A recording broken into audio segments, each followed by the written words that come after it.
ఆ కొండ మీద కూర్చొని ఆయన మాట్లాడుతుంటే కొన్ని వేల మంది వచ్చారు. ఆ రోజు కొన్ని వేల మంది. ప్రభు స్వరం ఎంత గొప్పదో. ఆ రోజుల్లో మైకులు లేవుగా, గొంతాలు లేవుగా, ఆ రోజులు యాభై లేదు. కొన్ని వేల మందికి కొండ మీద కూర్చుంటే ఆయన బోధించాడు. ఎన్ని రోజులు? 3 రోజులు ఉపవాసంతో ప్రార్థన చేస్తున్నారు. మళ్ళీ 3 రోజులు ఆయన ఆ ఉపవాసం ప్రార్థన చేస్తున్న బిడ్డలు 3వ దినం అయిపోయిన తర్వాత వెళ్ళబోతున్నప్పుడు శిష్యులు పిలిచి అక్కడ ఒక మాట రాయబడింది, వారికి తిననేమీ లేదు కనుక వారి మీద నేను నీ మీద కూడా కనికరపడుతున్నాడు.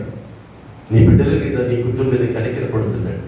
నా బిడ్డలు రోజు ప్రయాసపడి వస్తున్నారు, నా బిడ్డలు రోజు కష్టపడి వస్తున్నారు, నా బిడ్డలు ఎంతో నా కొరకు ప్రయాసపడి వస్తున్నారు. నా బిడ్డలని ఆయన చూడకుండా ఉండలేదు.